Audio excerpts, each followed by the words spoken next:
सभी को पता है कि गांधारी के श्राप के चलते जैसे ही द्वारका नगरी डूबी, श्री कृष्ण ने भी अपना देह त्याग दिया। पर क्या आपने कभी सोचा है कि श्री कृष्ण की प्रिय, उनके दिल के सबसे करीब राधा रानी की मृत्यु कैसे हुई? आखिर उनकी अंतिम इच्छा क्या थी और उन्होंने श्री कृष्ण से ऐसा क्या मांग डाला जो आज भी चर्चा का विषय है? ये एक ऐसी प्रेम कहानी है जो समय से भी परे है।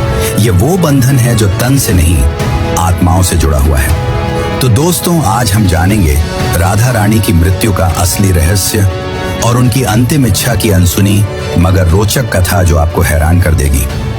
आज की वीडियो अत्यंत ही ज्ञानपूर्वक और प्रेरणादायक है, इसलिए इस कथा और इस रहस्य को समझने के लिए वीडियो को पूरा जरूर देखें, क्योंकि इस कथा को पूरा सुनने से आपका जीवन सफल हो जाएगा।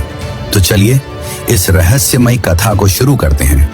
लेकिन उससे पहले अगर आप चैनल पर नए हैं तो वीडियो को लाइक करके चैनल को सब्सक्राइब जरूर कर लें और कमेंट में लिखें राधे राधे। बरसाने की वह पुरानी पगडंडियां जहां पर कभी श्री कृष्ण अपनी लीलाएं किया करते थे, आज भी वहां एक गूंज बाकी थी, प्रेम की, हंसी की, बांसुरी की और उस दुख की जिसने युगों से प्रेमियों को जिंदा रखा है। पर इस कहानी की शुरुआत न तो बरसाने की उन गलियों से होती है और न ही वृंदावन से। इस कथा की शुरुआत होती है एक कुंज से, जहां वृद्धा हो चुकी राधा अपने अंतिम समय की प्रतीक्षा कर रही थी। अब वो पुरानी वाली राधा नहीं रही, अब वो वृद्धा हो चुकी थी। उनका शरीर झुक चुका था, लेकिन आज भी उनका हृदय उसी किशोरी राधा का था जो केवल श्री कृष्ण के लिए धड़कता था।